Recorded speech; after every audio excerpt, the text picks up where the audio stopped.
Hello అందరికీ, అందరూ ఎలా ఉన్నారు? నేనైతే ఇప్పుడు చేయబోయేది వచ్చేసి కొబ్బరి కొత్తిమీర పచ్చడి. ఇది దోశ కాంబినేషన్లో లేదంటే ఇడ్లీ కాంబినేషన్లో దేంట్లో తిన్నా సూపర్గా ఉంటుంది. ఇప్పుడైతే ప్రాసెస్లోకి అయితే వెళ్ళిపోదాము. ఒక బౌల్ పెట్టేసుకొని ఆయిల్ వేసుకొని, ఆయిల్ వేడైపోయిన తర్వాత జీలకర్ర, గార్లిక్, ఎండుమిర్చి, పచ్చిమిర్చి అవి కొంచెం ఫ్రై అయిపోయిన తర్వాత పచ్చి కొబ్బరి ముక్కలు వేసుకొని వాటిని కూడా కొంచెం ఫ్రై అవ్వనివ్వాలి. కొబ్బరి ఫ్రై అయిపోయిన తర్వాత కాడలతో సహా కొత్తిమీర కూడా వేసేసుకొని దాన్ని మిక్స్ చేసేసుకొని ఒక 2 minutes వదిలేసిన తర్వాత అందులో మీకు టేస్ట్కి సరిపడినంత సాల్ట్ కూడా వేసేసుకొని మిక్స్ చేసేసుకొని మంచిగా కుక్ చేసుకోవాలి. అది కుక్ అయిపోయిన తర్వాత స్టవ్ ఆఫ్ చేసుకొని చల్లగా అయిపోయిన తర్వాత మిక్సీ అయితే పట్టేసుకోవాలి. వాటర్ యాడ్ చేసేసుకొని మిక్సీ పట్టేసుకోవాలి.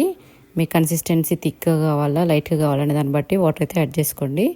ఇంకా నెక్స్ట్ పోపు కూడా వేసేసుకోవాలి చట్నీకి. దానికోసం ఆయిల్ పెట్టేసుకొని ఆయిల్ వేడైపోయిన తర్వాత ఆవాలు, జీలకర్ర, ఎండుమిర్చి, కొత్తిమీర, కరివేపాకు, పసుపు వేసుకొని మిక్స్ చేసేసుకొని ఇందాక ప్రిపేర్ చేసుకున్న చట్నీ కూడా ఇందులో వేసేసుకొని మిక్స్ చేసుకుంటే కొబ్బరి